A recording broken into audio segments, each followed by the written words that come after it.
He estado hablando y participando, interviniendo intermitentemente y no me había presentado. Mi nombre es David Márquez y junto con Gertrudis y Javier estoy en el comité organizador. He tenido el honor de poder entonces dirigirme en este momento para hacer la presentación del orador principal del evento. Bueno, yo personalmente soy consultor de proyectos de firma electrónica y de transformación digital. Y cuando comienzo siempre todos los kick-off en los proyectos, siempre hablo de la necesidad de incorporar perfiles multidisciplinarios dentro de los equipos en los que trabajamos. Porque a lo largo del día de ayer y hoy hemos oído hablando cómo van saltando los abogados como las piedras de obstáculo que se presentan normalmente en todos los procesos de transformación, porque tenemos una aprehensión muy grande por el papel, por el bolígrafo, por los sellos húmedos, en contra de la digitalización. Sin embargo, yo mismo también soy abogado y trabajo precisamente batallando en contra de eso. Realmente lo hago porque yo creo que como abogado me puedo permitir hablar mal del papel que jugamos en muchos de los procesos de transformación. Sin embargo, cuando estábamos en el comité decidiendo quién debería ser la punta de lanza, el orador principal del evento, teníamos conciencia de que uno de los grandes problemas precisamente son la adaptación a la plataforma legislativa que está alrededor de las iniciativas de identidad digital. Y otro de los problemas que normalmente encontramos en cada uno de los países es la falta de plataformas de políticas públicas que impulsen a que esto pueda dar o que puedan haber implementaciones reales que tengan éxito dentro de los países. Entonces, basándonos en esos dos puntos, pues nos parecía natural que pudiera venir alguien del mundo jurídico de base y que pudiera venir alguien que conociera de primera mano lo que era la implementación de políticas públicas y en este caso particular que hubiese dirigido él mismo una revolución de transformación digital en un sector tan sensible y tan sensible y tan riguroso como era el sector de la Administración de Justicia, donde está minado precisamente de abogados. Nuestro orador principal ha sido secretario de Estado para Planificación e Infraestructura en el Reino de España, igualmente secretario de Estado para Justicia y del año 2014 al año 2018 fue ministro de Justicia en España. Pues sin más preámbulos, un placer recibir al excelentísimo don Rafael Catalá Polo, exministro de Justicia de España.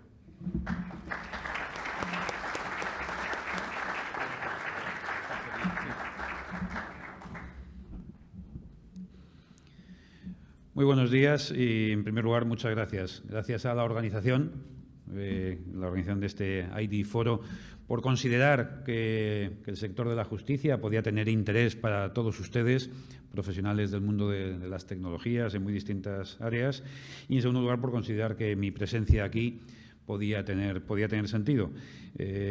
Yo trataré de presentar una experiencia evidentemente real, una experiencia, en mi opinión, y por qué no decirlo, al menos en este tipo de foros profesionales de divulgación, una experiencia de éxito que acredita que las cosas son posibles y sin duda también llena de complejidades, llena de dificultades y que ha sido posible ese desarrollo exitoso, entre otras cosas, como luego iremos viendo, porque ha habido una amplísima colaboración público-privada entre los responsables de la política pública de la justicia y los proveedores de servicios del sector privado de muy diversa índole. Bien, a los efectos de mi intervención estructuraré, y espero que sea en torno a 40 minutos o algo así, no les cansaré a ustedes mucho más y sobre todo también para dejar luego tiempo al debate, al comentario, a las preguntas o cualquier otro asunto que a ustedes les pueda interesar. Por lo tanto, empezaré en primer lugar para situar el contexto de la organización y del sector con un epígrafe breve de algunos datos de la justicia para ayudarles a ustedes a conocer brevísimamente qué es la justicia en España.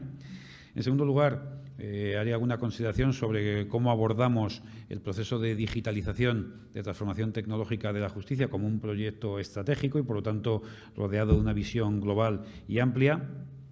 Trataré de desarrollar con algún detalle algunos de los proyectos que se abordaron, en qué consistió ese proyecto, qué medidas se tomaron para acabar haciendo algo de balance con unos años ya de experiencia, cómo han funcionado las cosas, porque me permito, como he hecho en esta primera intervención, hablar de una experiencia de éxito porque ha generado resultados. Muchas veces en las políticas públicas, en los gobiernos, en particular en las áreas legislativas, se suele hacer balance de gestión asociado con leyes. Hemos aprobado una reforma del Código Penal, hemos aprobado una reforma del Código Mercantil o del Código Civil o de tantas y tantas cosas. Pocas veces se hace balance. ¿Qué impacto han tenido esas reformas en la vida de los ciudadanos? ¿En qué han cambiado las cosas? ¿Qué transformaciones se han operado? Yo creo que esa evaluación de las políticas públicas es fundamental, es básica. De poco sirve decir, cuando yo fui ministro hicimos 14 leyes. Bueno, pues enhorabuena, qué gran capacidad legislativa. ¿Y ha valido para algo? ¿Ha cambiado la vida? ¿Ha mejorado en algo la vida de los ciudadanos, los servicios públicos, la justicia en particular? Bueno, yo espero poderles dar a ustedes datos que acrediten algo más que la mera descripción de la reforma llevada a cabo.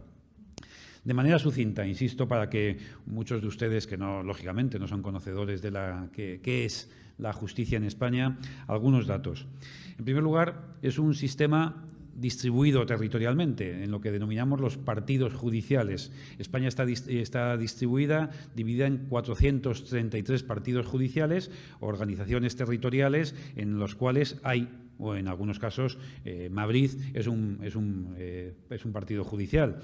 Madrid tiene varias centenares de juzgados, pero hay otros más pequeñitos, territorialmente hablando, que tienen un único juzgado o dos en todo caso. Por lo tanto, ese concepto de partido judicial es la estructura territorial, pero que nos lleva a tener un sistema común para todo el territorio, pero distribuido en toda nuestra geografía. En ese sistema trabajan casi 5.400 jueces, casi 2.500 fiscales que llevan a cabo la acusación penal, la defensa del menor, tienen unas labores muy específicas en nuestro sistema. Trabajan 50.000 empleados, por lo tanto es una organización muy intensiva en el servicio prestado por las personas, por los funcionarios, y cada año los españoles situamos ante la justicia 6 millones de asuntos.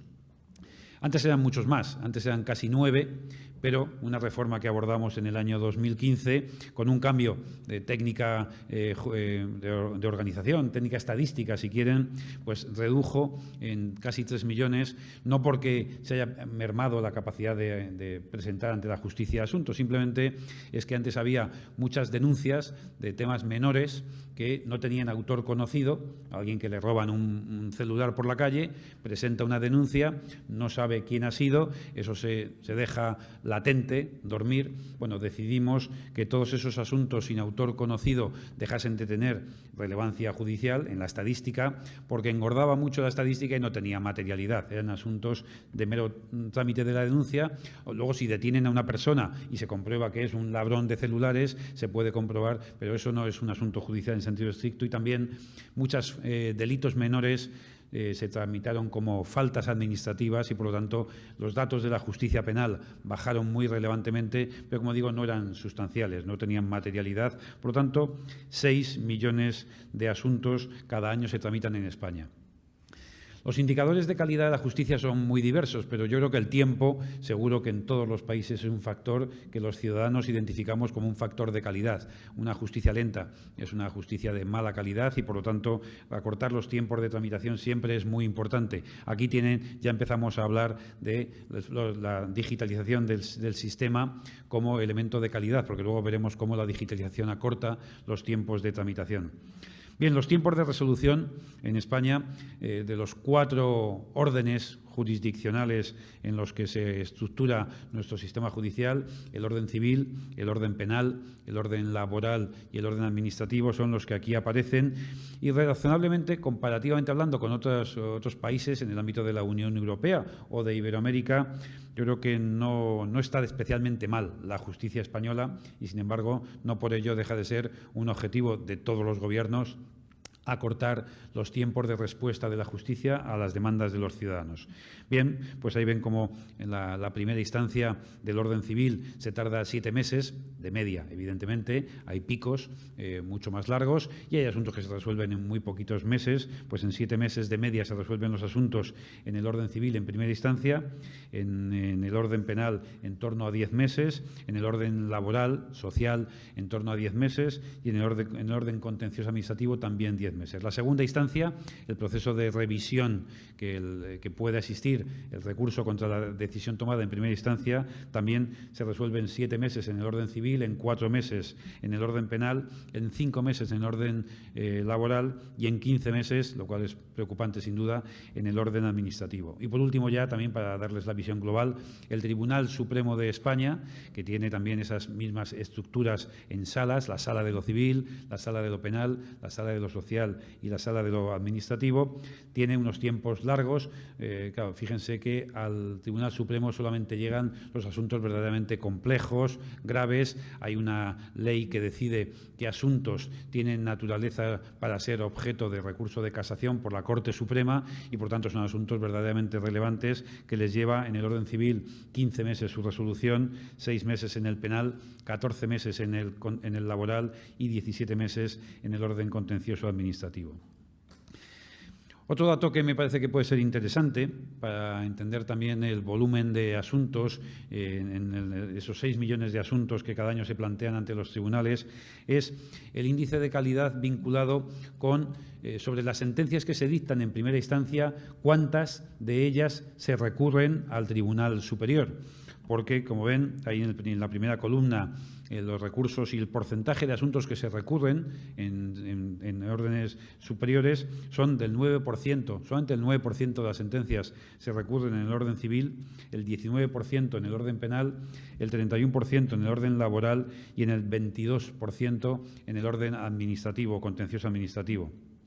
Y de esas sentencias que son recurridas, son confirmadas por el orden superior el 85%, como ven ahí, en el orden civil, el 86% en el orden penal, el 78% en el orden laboral y el 74% en el orden contencioso administrativo, lo cual significa que son revisadas, son modificadas del total de sentencias que se dictan por los tribunales en España, teniendo en cuenta que solo se recurren el 9% del civil y se confirman el 85%, eso significa que el 1,4% de las sentencias dictadas en primera instancia son modificadas, digamos, por los órdenes superiores, o el 2,7% en el orden penal, el 6,8% en el orden laboral o el 5,8%. Yo creo que estos datos demuestran un índice de calidad muy alto.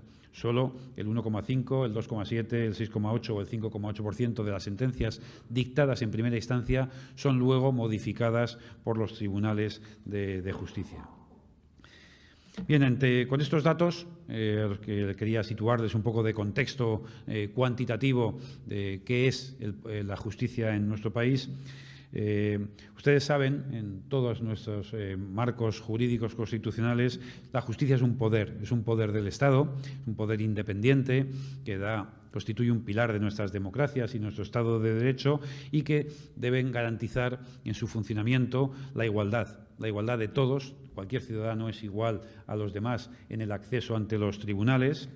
En segundo lugar, es muy importante el factor que juega la justicia para otorgar seguridad jurídica a una sociedad, seguridad jurídica a las personas, que nos da confianza de que nuestros derechos son tutelados por los jueces, pero también seguridad jurídica, y lo digo en este foro de empresarios y donde la actividad económica sin duda es un factor muy importante para todos ustedes, pues los mercados operan con más firmeza allí donde la seguridad jurídica es un valor real y existente, donde cualquier operador sabe que si tiene un conflicto, ese conflicto se va a resolver con unas reglas transparentes, con unas reglas conocidas previamente, en unos tiempos razonables, por jueces independientes y profesionales. El valor de la seguridad jurídica, la confianza que genera en los mercados, sin duda es un factor de desarrollo económico, porque hoy, en una situación en la cual las inversiones, los capitales, los movimientos empresariales y económicos son tan abiertos, donde las decisiones de inversión sin duda toman en cuenta la rentabilidad, el retorno de la inversión, pero también la seguridad jurídica. Hay muchas compañías multinacionales, muchos fondos de inversión, muchos bancos que deciden dónde residencian sus inversiones, no solamente allí donde ganan más dinero, donde obtienen más retorno, sino donde más seguridad jurídica obtienen. Seguramente muchas veces prefieren tasas de retorno más bajas con más alta seguridad jurídica que no al revés. Algunos fondos sí buscan rentabilidades altísimas, aún asumiendo la posibilidad de la pérdida de la inversión o el cambio regulatorio que acabe con el negocio, y muchas otras, sin embargo, valoran muy importantemente la seguridad jurídica. Por eso siempre consideramos que contar con un sistema de justicia estable, con un sistema de justicia que garantice la seguridad jurídica es muy, muy importante.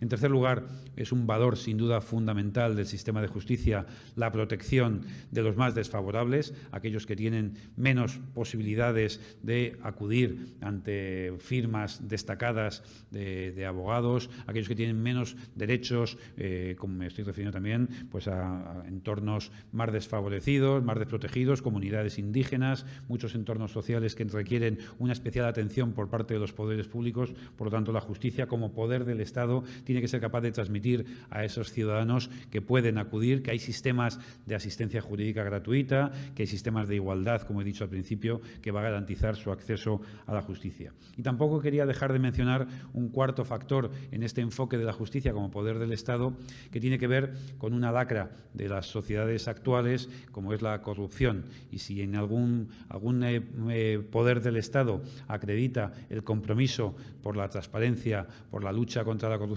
es la justicia que siempre acaba enjuiciando los comportamientos inadecuados de cualquiera de los más poderosos y también de cualquier otra persona que incumpla las reglas y que intente utilizar elementos ilegales para obtener beneficio económico. Pero además de esta reflexión, que podría ser más, si quieren, estratégica o política, no cabe duda que la justicia, además de ser un poder del Estado, es un servicio público. Es un servicio público importantísimo, como decía antes, en España, y estoy seguro que en todos los países del ámbito iberoamericano, al que acuden millones de personas cada año buscando una respuesta eficaz por parte de la Administración, como acuden a la Administración sanitaria, como acuden a cualquier administración prestadora de servicios públicos, como acuden ante los servicios de gestión de las prestaciones públicas, las pensiones. Cuando los ciudadanos acudimos a la Administración queremos una respuesta de calidad, en términos de respuesta adecuada a nuestra demanda, en términos de agilidad, una respuesta rápida, en términos de eficiencia, que los costes de funcionamiento del servicio no sean excesivos. Queremos una respuesta de proximidad,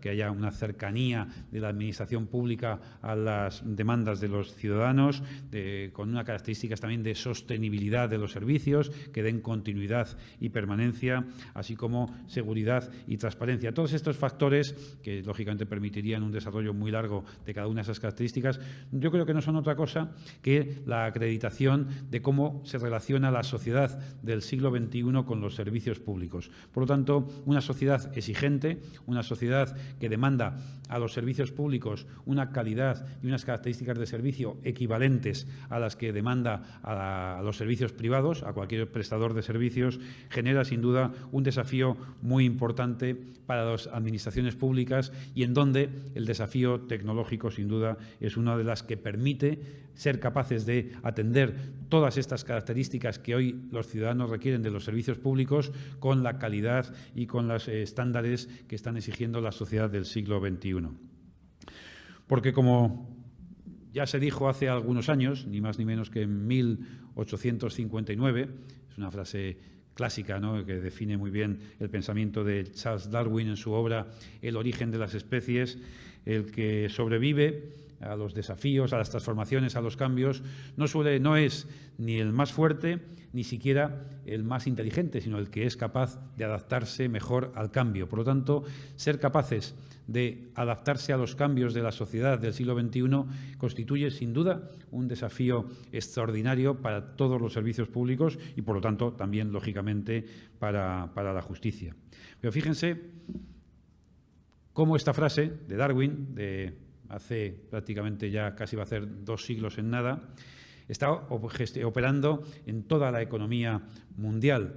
Si ven en este cuadro, en la columna de la izquierda, datada en el año 2005, identificamos a las principales compañías por valor bursátil, por facturación. Veríamos cómo, pues en aquel momento, y son datos de Estadística Internacional, pues las compañías de banca y energía eran las primeras compañías en términos de, como digo, de facturación y generación de riqueza, beneficios en aquel momento. Citigroup, General Electric, American International Group, Confamérica o HSBC eran las principales empresas mundiales en el año 2005. Fíjense en el año 2018, la última estadística que yo tenía disponible, cuáles son las principales compañías del mundo. Google, Apple, Amazon, AT&T o Microsoft, compañías de tecnologías y de comercio online, son hoy las principales compañías en la economía mundial. Por lo tanto, algo está pasando. Está cambiando radicalmente nuestra sociedad, está cambiando la sociedad y los ciudadanos, y están cambiando los operadores económicos, los prestadores de servicios. Las administraciones públicas no pueden vivir al margen de esta transformación, no pueden vivir al margen de este desafío. Y eso fue lo que asumimos en España en el año 2014 como un auténtico proyecto estratégico que protagonizó la acción del Ministerio de Justicia. Fíjense que muchas veces, estoy seguro que es igual en todos los países, el Ministerio de Justicia de un país suele ser un ministerio muy técnico, muy jurídico, donde hay personas expertas en derecho civil, en derecho laboral, en derecho de familia, en derecho societario y, por lo tanto, que promueven la reforma de los grandes códigos para, de esa manera, generar condiciones para que los operadores jurídicos, abogados, notarios, jueces, funcionarios de la justicia, trabajen con esas herramientas que son las leyes. Y eso se convierte en el objeto estratégico de los ministerios de justicia, reformar las leyes para tratar de adecuarlas a la realidad social y económica.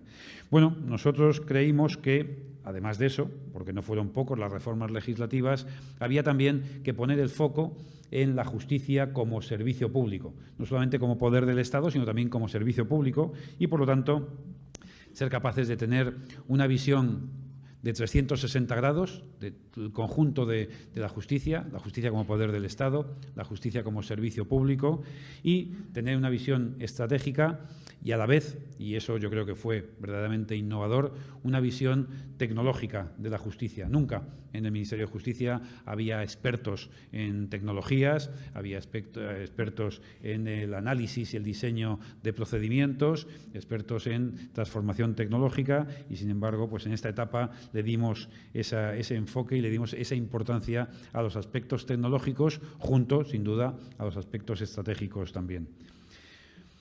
Y definimos una serie de factores, hasta 6 factores del cambio que nos parecieron fundamentales en aquel momento.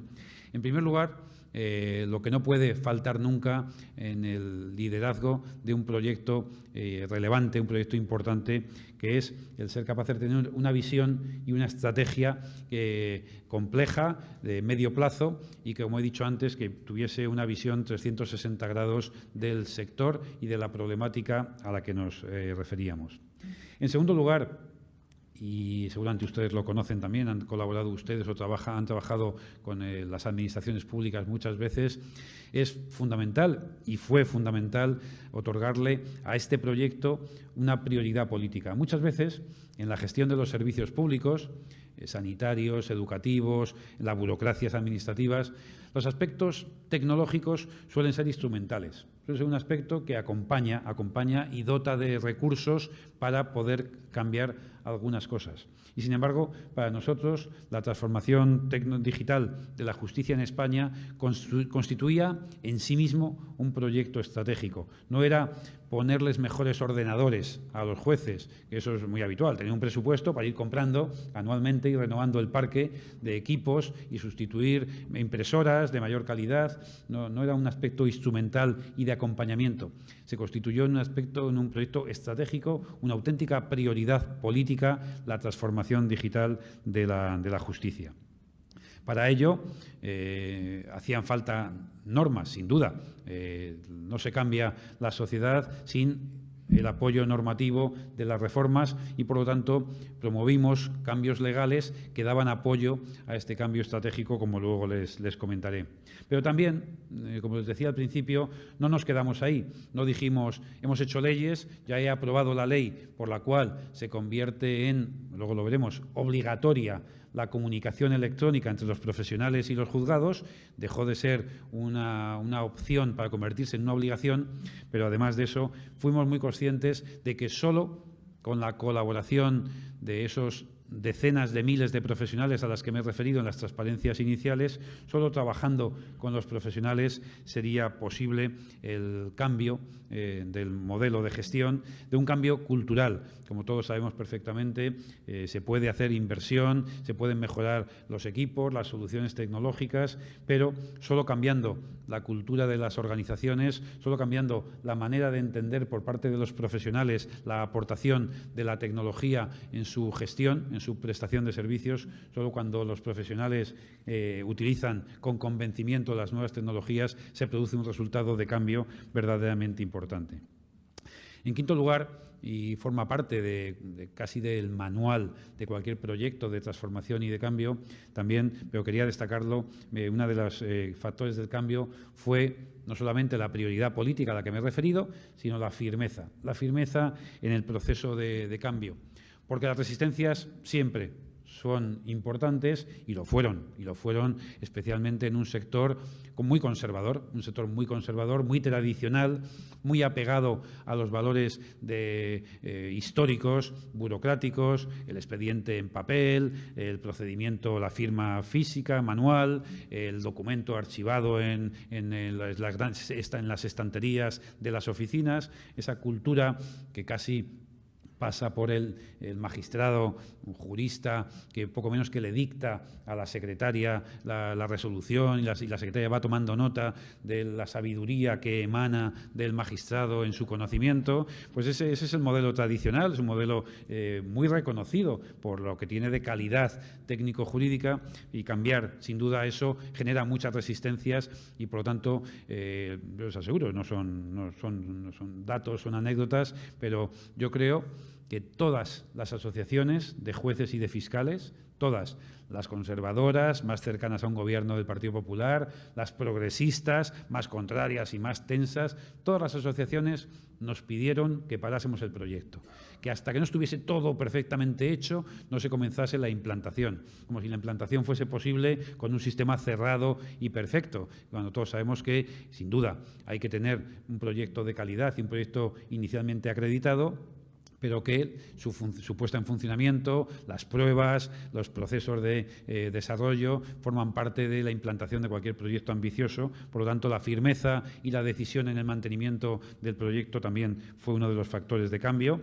Y, sin duda, como no, las cosas necesitan estrategia, necesitan apoyo, necesitan prioridad política, necesitan colaboración de los profesionales, necesitan firmeza, pero también necesitan recursos económicos. Por lo tanto, tener apoyo presupuestario es muy importante. En España decimos siempre que todos los gobiernos son gobiernos de coalición, en el que gobernamos en coalición los ministros con el ministro de Hacienda. Tenemos que llegar a una coalición con el ministro de Hacienda para que nos otorgue partidas presupuestarias suficientes para poder llevar a cabo proyectos. Está muy bien tener un plan de carreteras extraordinario. Si no tienes financiación para llevarlo a cabo, pues el plan se queda en una carpeta de una estantería. Está muy bien tener un proyecto de transformación digital de la justicia si no tienes los recursos financieros suficientes, adecuados para llevarlo a cabo, y también, en nuestro caso, fue otro de los factores de cambio porque tuvimos esa capacidad de asignar más recursos para de esa manera hacer posibles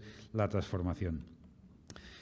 Las reformas abordadas fueron múltiples y en este círculo intento identificar sucintamente algunas de ellas. Si les parece, por no entrar en cada una con detalle, luego podremos comentarlas. En primer lugar, arriba, espero que se lea bien, aunque está pequeñito, la justicia digital. La justicia digital fue el proceso, el sistema de gestión de tramitación procesal telemática que supera al procedimiento tradicional de papel. Y lo que significó fue básicamente desarrollar aplicaciones de gestión que permitían la tramitación de un proceso, desde la presentación de una demanda, la tramitación interna, las audiencias, las vistas, los informes, las periciales, todo eso llevarlo con un soporte digital. En segundo lugar, y tiene ya mucho que ver con el objeto de este congreso, las comunicaciones electrónicas. Luego avanzaré un poco más en detalle con ello, pero evidentemente era una pieza instrumental, pero importantísima para el desarrollo del proyecto, que todas las comunicaciones, desde los profesionales, desde los ciudadanos a los profesionales, el ciudadano con su abogado, el abogado con el juzgado con toda la tramitación interna y todos los que tienen que participar dentro del propio juzgado, los médicos forenses, la policía con sus informes, los fiscales, en fin, hay una pléyade de profesionales que tienen que colaborar, que todos ellos tuviesen capacidad de llevar a cabo comunicaciones electrónicas y todo ello soportado en un sistema de certificados de los profesionales que garantizasen la autenticidad, también la reserva, la identidad de los participantes y también la confidencialidad. Para ello, tuvimos que abordar, sin duda, un proceso de transformación digital de los puestos de trabajo, aportar recursos y capacidades de todo tipo, desde equipos, pantallas, escáner, videoconferencias, salas de vistas para grabar las audiencias, en fin, tantos y tantos elementos materiales que permitieron la tramitación de todos esos equipos que dieron apoyo al conjunto de las reformas abordadas desde el punto de vista tecnológico. Estas reformas tenían que ver fundamentalmente con dos ejes, en la línea hardware y en la línea software. En cuanto a la línea hardware, sin duda, ya lo he mencionado, era un requisito, y además un requisito que generaba mucha confianza. Era curioso cómo en el proceso de implantación de los sistemas de justicia digital, al final los profesionales, los propios jueces, los fiscales, querían que se les instalasen los equipos de última generación, tener el mejor equipamiento y lo ponían incluso como una resistencia, ¿no? Yo no empiezo hasta que no estemos todos dotados del equipo de última tecnología. Bueno, pues al final se convertía en un desafío el ser capaces de que todos los profesionales, los 5.700 jueces, los 2.500 fiscales, tuviesen instalado todo el equipamiento actualizado. Hoy también la dotación de salas de videoconferencia para, por ejemplo, poder llevar a cabo la declaración en el proceso penal de los detenidos que participan en una causa. Pues no hace tanto tiempo, en Madrid, era un tránsito, parecía una procesión de las de Semana Santa, los furgones policiales por las mañanas trasladando a los presos desde las cárceles a los juzgados de Madrid para que declarasen, para tomarles declaración en sus procesos penales y luego a mediodía devolviéndoles a las cárceles, cuando evidentemente una declaración por videoconferencia elimina todo ese trasiego, todos esos costes, todas esas ineficiencias y esas también escenas un poco impropias del siglo XXI de furgones policiales con sirenas, con escoltas trasladando presos desde los penales a los juzgados y viceversa. Y como os decía también, había alguna anécdota interesante como al final dotarles a todos los profesionales, en particular a los jueces y a los fiscales, de un equipamiento para trabajar en movilidad, como hacemos todos los profesionales hoy en día. También ellos al final lo acaban requiriendo, lo acaban necesitando, porque en ocasiones pues tienen que acudir, no trabajan solamente en su despacho, trabajan también en la sala de vistas, trabajan en desplazamiento geográfico cuando están haciendo guardias. Por lo tanto, era evidente que había que dotarles de esos puestos de trabajo, equipamientos para trabajar en movilidad. Y desde el punto de vista de software, pues sin duda los sistemas de mensajería electrónica tenían que estar capacitados para soportar el volumen de documentación que requiere el proceso judicial. Fíjense que nosotros en España muchas veces tomábamos como referencia comparables de modelos a la agencia a la agencia tributaria, al sistema de administración de los impuestos o a la seguridad social, porque son servicios públicos que han ido por delante en cuanto a la transformación digital y son modelos de referencia para la utilización de las nuevas tecnologías en la mejor gestión de los servicios públicos. Pero dicho eso, que siempre lo hemos utilizado como referencia, que en la justicia queríamos ser como la administración tributaria o como la administración de la seguridad social, también es cierto que la complejidad de los expedientes que se manejan en la justicia, comparativamente hablando con los expedientes tributarios o de la seguridad social, no tiene nada que ver. Una declaración fiscal de un ciudadano, pues en España, son 6 páginas en las que decimos cuántos ingresos tenemos, cuántos gastos hemos tenido, en fin, y al final declaras tus impuestos y pagas lo que te toca cada año. Y como digo, hacemos declaración de la renta todos los años o hacen las empresas declaraciones del impuesto de sociedades y con muy poquitos documentos se acreditan esas circunstancias. La administración de la seguridad social básicamente son altas y bajas de los empleados. Con ocasión de los contratos se da de alta en la seguridad social a un ciudadano y se le da de baja cuando se suspende la relación laboral.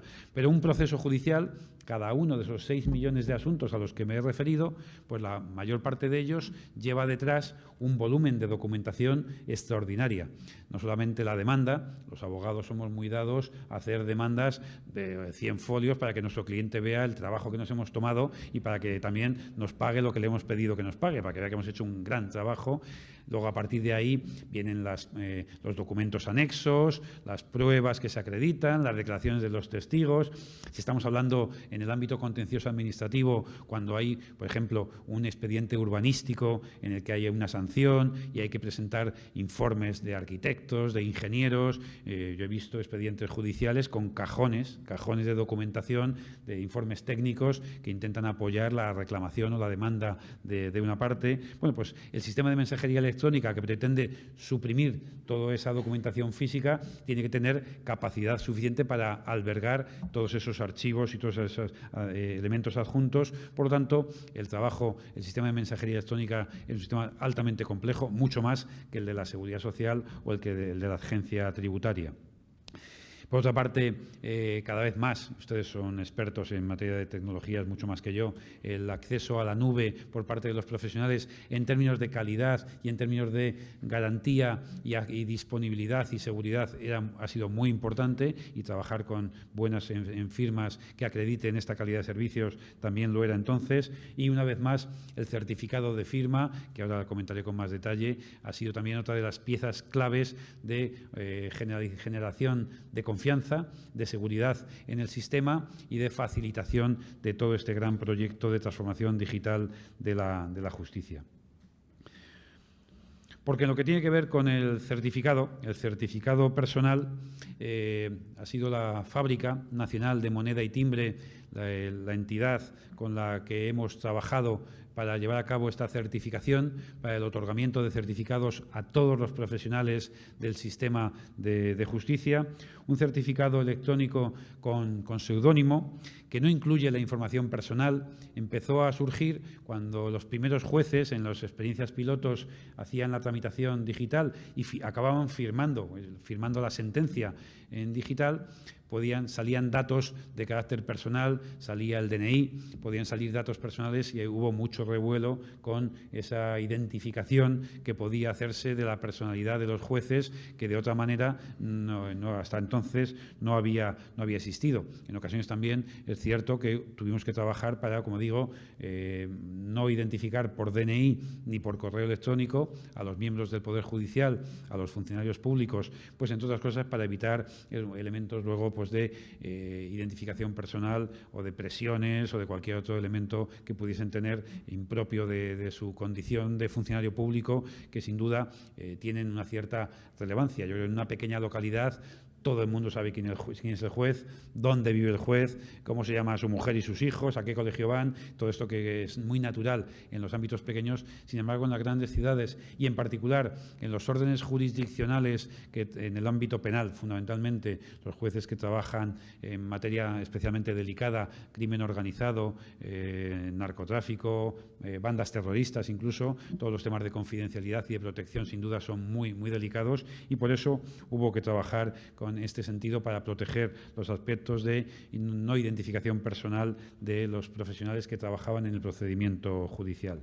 En todo caso, para facilitar también la utilización del certificado de firma electrónica, lo incorporamos físicamente en la misma tarjeta de empleados que tienen todos ellos y también con disponibilidad en la nube para facilitar su trabajo cotidiano.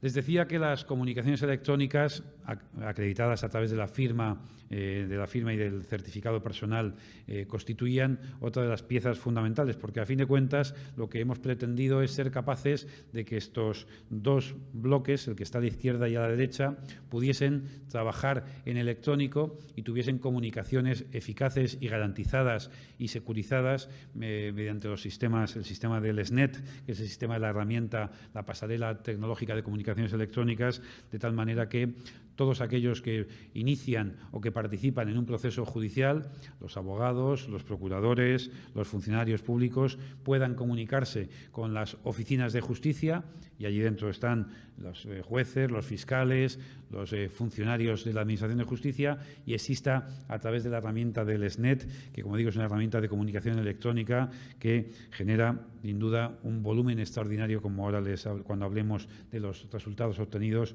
han funcionado con mucha robustez y con mucha seguridad.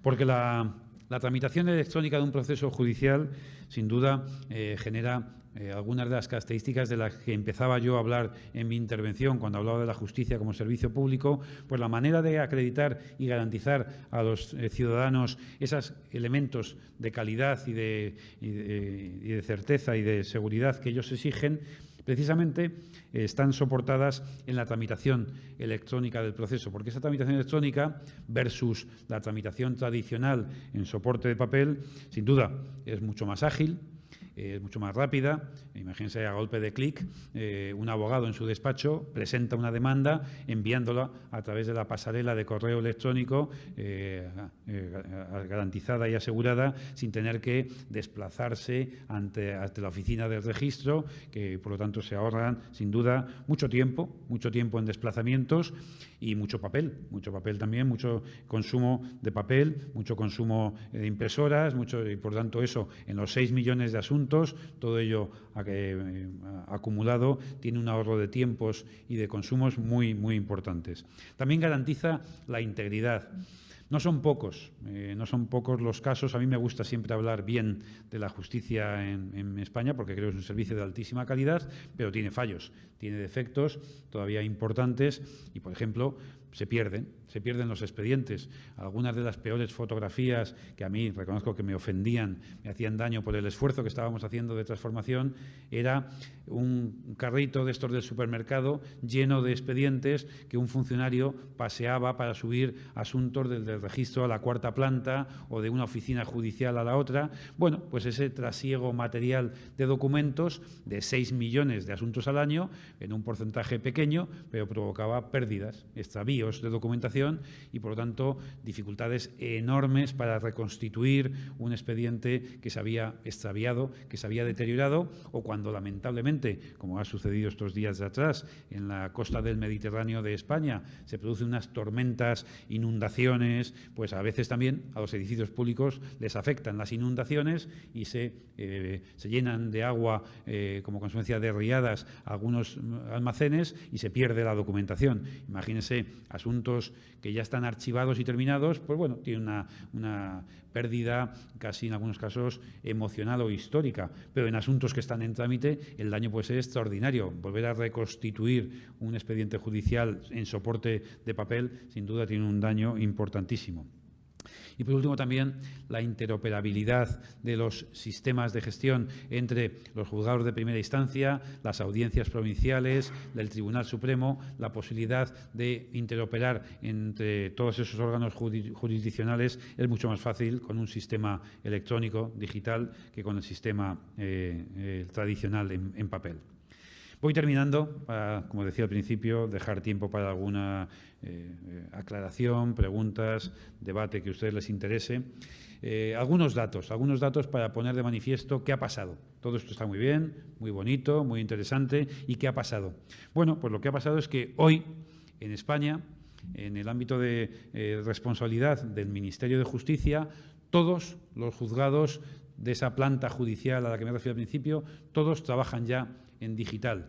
Desde el año 2016, los asuntos que han entrado nuevos han entrado mediante el sistema de justicia digital, conforme al modelo que les he explicado a ustedes. Están por resolver los asuntos que vienen de atrás, con esos tiempos de tramitación acumulados de 7 meses, 10 meses, 15 meses. Por lo tanto, todavía quedan asuntos en papel, por supuesto, pero ya todos los asuntos se irán tramitando digitalmente y, por lo tanto, habremos avanzado a esa justicia digital, a esa justicia sin papeles que queríamos alcanzar. Y, por lo tanto, los juzgados, las audiencias, los tribunales regionales y el propio Tribunal Supremo de España, todavía no todas las salas, pero ya la sala de lo penal y la sala de lo laboral ya están trabajando en digital mediante un proceso tan complejo como el que les he ido explicando, de dotación de equipos, de transformación de la cultura, formación de los profesionales.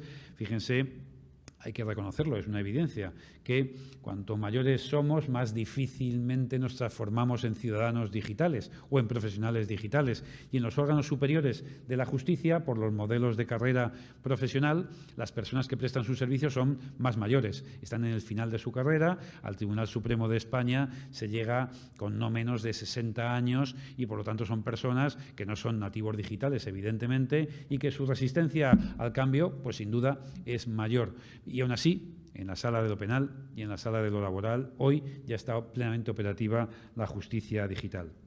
Fíjense que en las comunicaciones electrónicas hoy son más de 230.000 personas las que tienen acreditada la capacidad para el uso de las comunicaciones electrónicas y se están produciendo cada año 230 millones de comunicaciones electrónicas. Es un caudal, es un flujo extraordinario que es el que se está llevando a cabo mediante el sistema LESNET y con el certificado individual acreditado para llevar a cabo con firma electrónica todas estas comunicaciones. Y, por ejemplo, lo estábamos comentando con un compañero antes de empezar esta sesión, otra de las piezas que no es puramente judicial, pero está muy colateral, que es el registro civil. El registro civil es una pieza fundamental para dar servicios a la ciudadanía, porque es el gran archivo público que acredita la identidad individual de cada persona y los datos básicos de sus circunstancias, desde el nacimiento hasta la defunción.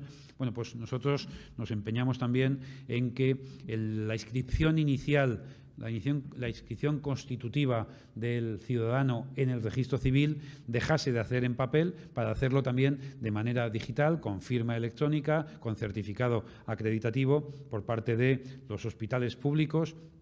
Y hoy, cada año en España, se inscriben 230.000 nacimientos directamente desde los hospitales a través de una aplicación que comunica el hospital con el registro civil, y el alta de los nuevos nacimientos se hace de esta manera, lo cual, una vez más, implica un elemento de seguridad y de fiabilidad extraordinario.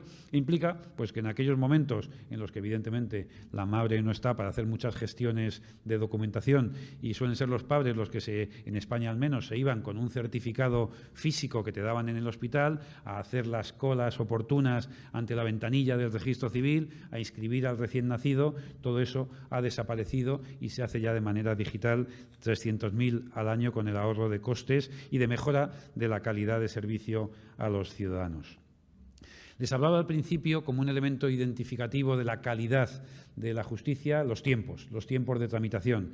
Bueno, pues un estudio acreditativo, esto no es estimativo, esto tiene detrás un soporte acreditativo, demuestra que con las leyes procesales españolas, cada país tenemos nuestras leyes de procedimiento civil, de procedimiento criminal, con las leyes procesales españolas, en la tramitación no cualitativa, no los tiempos de estudio por parte del juez, no los tiempos de estudio por parte de los fiscales, simplemente los tiempos de tramitación, desde que un abogado presenta una demanda en el registro de una sede judicial, que ese escrito se da traslado al juzgado competente, que ese escrito entra en el juzgado, en la mesa del auxiliar administrativo, que lo estudia, lo califica y se lo pasa al juez para su estudio. El juez se lo remite al fiscal o le pide un informe al forense. En fin, podría alargarme mucho en describir un proceso judicial completo. Bueno, pues todos esos trámites de yo te paso el papel, tú se lo envías al otro, el otro te lo envía a ti de vuelta, que en el procedimiento ordinario español español eran 60 días, que han quedado reducidos a 20 días como consecuencia de la tramitación a golpe de clic y, por lo tanto, la supresión de tiempos en todo ese tiempo, en todo ese procedimiento.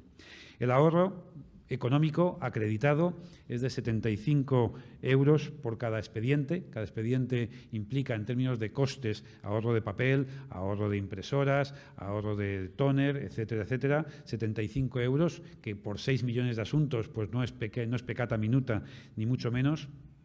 Y, por último, en términos de disponibilidad, que me parece un factor de calidad muy importante, saber que cualquier profesional, el abogado, pero también el juez, porque los jueces en España a veces hay alguna crítica sobre si la justicia es lenta, si los jueces trabajan mucho, trabajan poco. Yo creo que en general los jueces, y es en un genérico de 5.500 personas, pues hay de todo. Pero evidentemente yo creo que hay un nivel de calidad muy alto y hay muchos jueces que pueden estar un domingo por la tarde en su casa revisando un asunto y puede tramitarlo. Puede, con su equipo de trabajo en movilidad, conectado a la red del sistema general, pues puede 24 horas al día, 7 días a la semana, 365 días al año. Todos los que participan en un proceso judicial pueden interactuar, pueden enviar su documentación. Yo tengo a muchos amigos, como abogados, no sé si es casi una cultura, no sé si española, no sé, o es latina, o es de todos nosotros, eso de dejarlo todo para el último minuto. Yo tengo muchos amigos que me estábamos cenando algún sábado en Madrid y dice, oye, perdonadme que me levanto un momento que voy a presentar una demanda, que me la acaban de traer mis compañeros y cierran el registro a las 12 de la noche y todavía llego a tiempo. Bueno, pues ahora ya no se tienen que levantar de la mesa y la pueden enviar con un golpe de clic automáticamente las demandas, y también los funcionarios y también los jueces. Por lo tanto, esa disponibilidad sin duda es un factor de calidad y de mejora también de condiciones de ejercicio profesional por parte de todos los profesionales. Bien, yo creo que las ventajas acreditadas es que el sistema es más económico, es más barato trabajar en digital, es más eficiente, le obtenemos más resultado a los recursos públicos que los españoles y los ciudadanos ponemos en manos de este servicio público que es el de la justicia, es mucho más transparente porque cada uno en cada momento puede tener acceso al expediente y saber qué está pasando, y sabremos si lleva un mes en una fase y nadie ha hecho nada con ese expediente, y se podrá, por lo tanto, reclamar que se movilicen, y también, sin duda, es más inmediato porque acorta los tiempos. Esto es una experiencia real. Esto no es un proyecto solamente, es un proyecto desarrollado, ejecutado, sostenido en el tiempo, y sin duda no está finalizado, no está concluido, no es un proceso finalizado. Entre otras cosas porque estoy seguro que cuando esté implantado en el 100%, que todavía hoy no lo está, del universo judicial de España, estaremos pensando en mejoras, estaremos pensando en cosas que hay que modificar y que hay que hacer. Estaremos viendo innovaciones tecnológicas que los expertos en la materia nos las irán aportando y nos irán convenciendo de que se pueden hacer cosas para mejorar soluciones tecnológicas del año 2010 o año 2015. Estoy seguro que en el año 2020 habrá novedades que nos ayudarán a innovar y, sobre todo, como les decía al principio de mi intervención, y para mí, les aseguro que es quizás de las valoraciones más satisfactorias, es que esta es una experiencia posible, en primer lugar. En segundo lugar, es una experiencia que deriva de la colaboración público-privada. Es una experiencia en la cual hay una aportación de la sociedad civil, del sector de las nuevas tecnologías, importantísimo. Nosotros hemos podido hacer todo esto porque hemos tenido a nuestro lado partners que nos han ayudado en la implantación de sistemas de comunicaciones electrónicas, de identificación y de certificados para la firma electrónica, de desarrollo de sistemas de gestión procesal y de documentación, el tratamiento tecnológico de la documentación. Todo esto ha sido posible no con medios propios, todo esto lo hemos hecho con colaboración. Y, por lo tanto, me parece que teniendo, como tiene todavía muchos proyectos, muchos procesos de mejora este proyecto en España, también cuando me ofrecieron la posibilidad de estar hoy aquí con ustedes compartiendo esta experiencia, me pareció que también tiene sentido poderla comentar, poderla ofrecer en una experiencia mejorable, sin duda, no terminada, no concluida, pero que puede servir de referencia. Puede servir de referencia para muchos otros países en los cuales la cooperación iberoamericana tiene que servir en el ámbito de las administraciones públicas, también tiene estos entornos del mundo de la justicia donde sin duda puede haber muchas experiencias de las cuales aprender. Estoy seguro que proyectos como este, nosotros teníamos una conferencia iberoamericana de ministros de justicia en la que compartíamos experiencias y me consta que en muchos países se están haciendo cosas interesantes, cosas innovadoras y por lo tanto este proyecto también está sin duda a disposición para ser trabajado, desarrollado, utilizado como experiencia en cualquier país de la región y para nosotros sería una satisfacción que así fuese posible. Muchas gracias por su atención y quedo a su disposición para cualquier pregunta o comentario.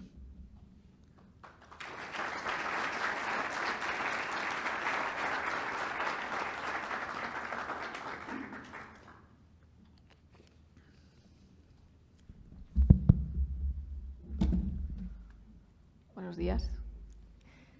Señor ministro, quería saber, o tengo que decir exministro, no sé cómo dirigirme, Rafael, creo que hemos hecho un trabajo espectacular en España. Soy ciudadana de allí y lo he notado realmente, pero todavía tenemos un poquito de retraso en los asuntos que se están llevando a cabo. ¿Se ha puesto alguna medida específica para que esto se agilice, que tenga que ver con esta tecnología que nos ha estado explicando? ¿O qué hay previsto para poder agilizar todos esos procesos?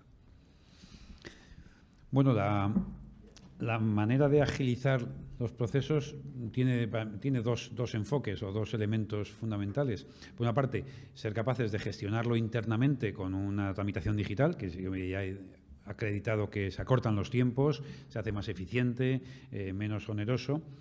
Y luego, por otra parte, hay una cuestión procesal, de las leyes procesales.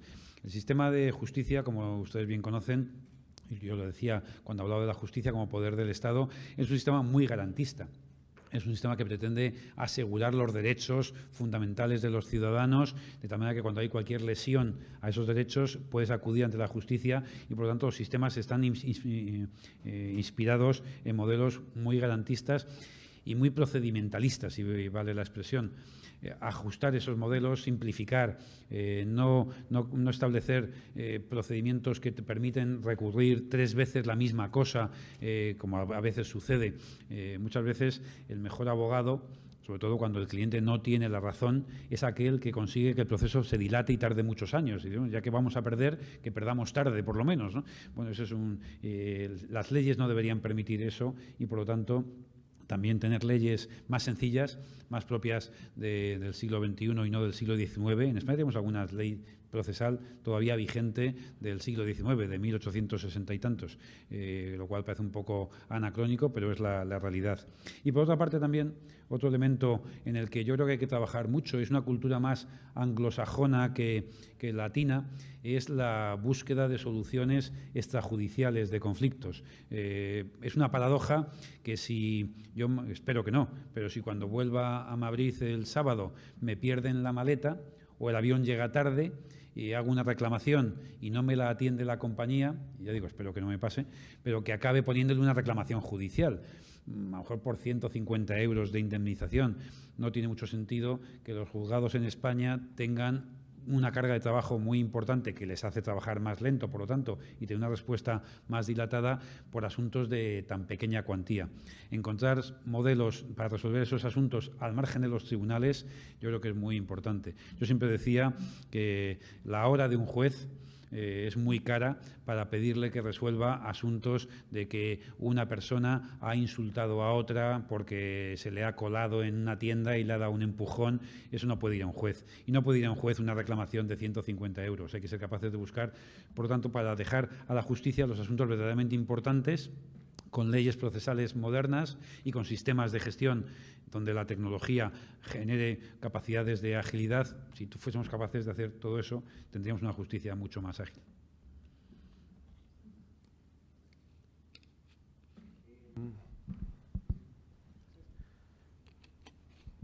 Las circunstancias que teníamos en España a nivel político cuando el Ministerio tomó la decisión de poner en marcha el Exnet eran ciertamente complicadas a nivel político. Existía una resistencia importante, y lo explicaba antes, con las diferentes asociaciones judiciales de ambos lados, y también un lobby importantísimo de 120.000 personas, 125.000 personas, que son los abogados, ¿Cómo una persona con un perfil político toma la decisión en unas circunstancias que teníamos tan complicadas de decir, vamos para adelante, vamos a ponerlo en marcha frente a cualquier consecuencia que existiera, que además ha sido una consecuencia de éxito? Pero ¿cuál es la receta de la valentía para ponerlo en marcha? Bueno, Juan Carlos es amigo mío, pues me pone la pregunta tan en suerte para entrar en un asunto que sin duda, y te agradezco, es importante. Yo lo he intentado exponer en mi presentación, decía la prioridad política, hay que darle importancia a los asuntos, porque si no acabas haciendo otras cosas y muchas veces tienes la tentación de que las transformaciones en términos de modificación de procedimientos digitales pues se conviertan, como decía antes, en un elemento instrumental que se va quedando atrás y, por lo tanto, como que políticamente eso no es importante, no da triunfos, no da votos. Muchas veces parecería que los políticos se dedican solamente a aquello que le van a dar votos en las próximas elecciones que se celebren. Bueno, aunque pueda parecer casi una broma, pero yo creo que es verdad. Yo fui secretario de Estado, viceministro, en el Ministerio de Justicia en el año 2002 a 2004. Y volví como ministro de Justicia en el año 2014, 14 años después. Cuando, después de 14 años, comprobé que estábamos en el mismo sitio en estos temas, en temas de comunicaciones electrónicas, pues un poco la conclusión fue, esto no es posible, no puede ser. No puede ser que hayamos consentido durante tanto tiempo, y cuando digo hayamos me refiero a los responsables políticos, con independencia de quién, las personas o los partidos políticos que hayan estado en el gobierno en nuestro país, que no hayamos sido capaces de avanzar en este sentido. Yo creo también, seguramente tiene mucho que ver con yo decía antes que un Ministerio de Justicia suele estar muy caracterizado por la reforma de la ley hipotecaria o del Código Civil en materia de adopción internacional. Hay muchos juristas que estas cosas les encantan y dedican su vida a estas cosas. Yo soy un jurista atípico, yo soy un servidor público que he trabajado en la Administración desde hace más de 30 años y me parece que la gestión importa, que la tramitación de los procesos importa, que la atención al ciudadano importa, que la mejora de condiciones de trabajo de los funcionarios importa y que, por lo tanto, hacer leyes es muy importante, pero todo lo demás también. Por eso decidimos pues que utilizar, hasta ese momento era opcional, los abogados podían presentar sus demandas, sus escritos ante la justicia, o bien electrónicamente o bien en papel. Y la mayor parte lo hacía en papel, lógicamente, porque era su manera histórica de trabajar. Y decidimos que la única manera de cambiar eso era poner una ley que, con un periodo transitorio de entrada en vigor, decía que el 1 de enero de 2016 se convertía en obligatoria la presentación telemática de los documentos. Y fue un extraordinario desafío, porque no teníamos asegurado que fuese a funcionar el sistema, porque los sistemas, que voy a contarles a ustedes, se caen, no tienen capacidad, se quedan colgados, se demoran, y nos cayeron bofetadas por todas partes porque hubo muchas veces que el sistema no funcionaba. Yo creo que fue el convencimiento de que era importante, que no era un tema instrumental, no era, hombre, pues lo importante es la demanda, no, lo importante es que el procedimiento se digitalice y que había que hacerlo de una vez por todas de manera compulsiva, obligatoria, porque si no nunca saldríamos de ese periodo transitorio en el que llevábamos ya 12 años instalados y no había cambiado nada, pues seguramente porque los responsables del Ministerio durante esa época no habían convertido en una prioridad política la transformación digital de la justicia, y a mí sí me pareció que era muy importante. Buenas tardes. Unido un poquito a lo que nos comentaba ahorita, para poder hacer ese cambio, y ya lo hablábamos anteriormente, es el tema de vencer esa barrera tecnológica, ¿verdad? Yo quisiera saber cómo abarcaron el tema de la concienciación a los jueces, a todo el sector, digamos, profesional que no está tan acostumbrado a temas tan técnicos, ¿verdad? Porque al final había un tema tecnológico. Creo que los abogados que estaban, pues se les da un manual, pero a lo interno, ¿cómo hicieron esa concienciación para poder hacer el cambio? Como he dicho y está implícito en su pregunta, el factor más importante de transformación no es tener los equipos tecnológicos, tener la firma electrónica garantizada, tener la disponibilidad y sostenibilidad del sistema. Todo eso es muy importante y para todo eso hace falta recursos. Lo más importante es que las personas crean en el sistema y lo lleven adelante. En una organización como es la justicia, que no es como un banco, con todos los respetos a un banco. Un banco tiene empleados y a los empleados les dices que el día 1 de noviembre les cambias la aplicación de funcionamiento y lo hacen. Luego, cuando tomen café con los compañeros, dirán, pues qué buena era la aplicación de antes y qué mala la que nos han puesto, o no me han dado la formación suficiente, pero el día 1 de noviembre se pone en marcha porque lo ha dicho el director general y así es. Eso, lamentablemente, o por fortuna, no lo sé, eso no sucede en la justicia. Los jueces son independientes, los fiscales también lo son, los funcionarios en España son personas que tienen una plaza para siempre y no les puedes despedir ni sancionar más que en casos extraordinarios. Por lo tanto, la jerarquía y el mando no funciona, no es una manera de gestionar en nuestro país. La única manera es el convencimiento. ¿Y cómo se convence? Yo creo que con mucho esfuerzo, con mucho tiempo, con mucha formación, con mucha información, también con mucho trabajo compartido, porque yo también creo que siempre he dicho que el sector de la justicia es un sector de altísima cualificación. Los jueces, los fiscales, los notarios son personas de una altísima cualificación. Yo no me siento capacitado para ir a un juez y decirle cómo tiene que trabajar, porque seguramente lo sabe él mucho mejor que yo. Por lo tanto, lo que hace es sentarse con ellos y que ellos digan qué necesitan, qué tendrían que tener. Y, por lo tanto, los equipos de trabajo compartidos entre los expertos en transformación digital de procesos y los expertos en la justicia, en el derecho, los equipos mixtos han sido fundamental. Y luego formación, mucha formación, proyecto progresivamente implantado y no por la autoridad, sino por el convencimiento. Y después de todo eso, firmeza, porque, insisto, no ha habido una asociación profesional que no nos haya pedido que suspendiésemos el proceso de implantación, porque es que ayer empezamos en Valencia y estuvo 2 horas caído el sistema. Bueno, pues haremos que no se caiga, pero no vamos a parar y vamos a seguir adelante, pero sobre todo, insisto, mucha convicción propia, mucho convencimiento hacia afuera y mucho trabajo compartido y formación. La partida de formación y de implantación fue también muy importante. Ministro, como español, primero muchas gracias por haber logrado esa transformación que ha hecho más justa la justicia española, porque era absolutamente necesario. Así que con la parte que toca, enhorabuena.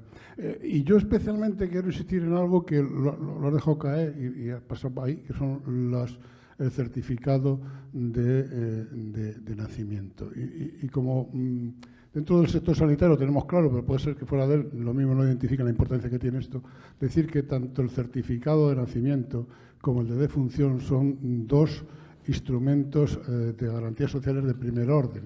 El S en concreto acredita que la mamá es mamá de ese niño y que ese niño es hijo de esa mamá. ¿Y esto por qué lo digo? Lo digo porque eso añadido a un ADN que cuesta en España 15 euros hacerlo, supone que es imposible que ese niño sea robado para esa mamá. ¿Y por qué digo esto? En este momento el tráfico de seres humanos en el mundo es uno de los mayores negocios y se basa sobre todo en el robo de niños recién nacidos, que es imposible cuando pasa un tiempo identificarlos y relacionarlos con su madre. Esto es por eso la importancia que tiene fundamental y por eso quiero felicitarte. Pero es que además, en el caso de España, que es receptora probablemente de esos hipotéticos niños robados, existe otro problema. Necesitamos hacer lo mismo con los de defunción. Los 420.000 muertes que tenemos al año en España necesitamos acreditar con garantías plenas que la gente se muere en condiciones y que el médico que lo hace, que firma el certificado, es el que es. Entonces, gracias y quería someter a tu consideración por qué nos cuesta tanto y nos ha costado tanto. Pero ya hemos logrado el de los nacimientos, pero nos ha costado mucho y todavía no hemos logrado el de defunción. Y quería dejarlo ahí porque es una de nuestras, como sabes, es una de las quimeras que todavía no hemos conseguido lograr, pero en el camino estamos porque has abierto la vía para poderlo lograr. Así que doble enhorabuena. Muchas gracias. Como decía, a esto le quedan muchos pasos que dar, muchas maduraciones de procesos. Apuntaba Juan José también ahora el aspecto del certificado de defunción que debe casarse con el registro civil y con otros elementos de la estadística nacional y otros factores administrativos. Bueno, yo creo que la complejidad administrativa, la diversidad de responsabilidades entre el sector sanitario, el sector de la justicia, el sector de la estadística nacional y otros entornos administrativos a veces hace difícil casar todo ello, pero sin duda yo creo que cada vez más las soluciones tecnológicas simplifican esa complejidad organizativa, permite la interacción de sistemas y permite ser capaces de encontrar soluciones sencillas a problemas que hasta hace muy poco tiempo resultaban muy complejos, como habrá ocasión de hablar en el panel, por ejemplo, en España, no pienso anticipar yo la conferencia ni mucho menos, pero la historia clínica de cada ciudadano, esa historia que tu médico te va llevando, que antes se hacía a mano y traían tu carpeta y te traían tus placas de radiografía, tus pruebas, pues ahora está totalmente digitalizado y cuando cualquier médico puede tener acceso a esa historia y, por lo tanto, conocer la información con toda la confidencialidad, por supuesto, de cada ciudadano. Eso hace 15 años nos parecía imposible. Hoy es una realidad. Hace 5 años que desde el hospital se inscribiesen los nacimientos de niños nos parecía imposible. Hoy es una realidad. Estoy seguro, por ser optimista, que dentro de 5 años la inscripción de las defunciones será una realidad y la habremos superado. Yo fíjense que, como les decía al principio, no pretendía venir aquí a Panamá con todos ustedes, expertos de distintos sectores del ámbito de las tecnologías y de la gestión de servicios, orgulloso explicarles la experiencia española en materia de justicia. Me gustaría, no sé si he sido capaz, de poner de manifiesto que los proyectos complejos son posibles. Y este es un proyecto muy complejo, el del funcionamiento de la justicia, por todo lo que hemos ido describiendo a lo largo de mi intervención. Pero es posible, ha sido posible y, por lo tanto, yo creo que se puede aprovechar estas experiencias para ser capaces de trasladarlas, de ponerlas como referencias y, por lo tanto, continuar resolviendo muchos asuntos que nos quedan pendientes. Estoy seguro que en toda la región iberoamericana y en España, por supuesto, que también nos quedan muchas cosas por hacer.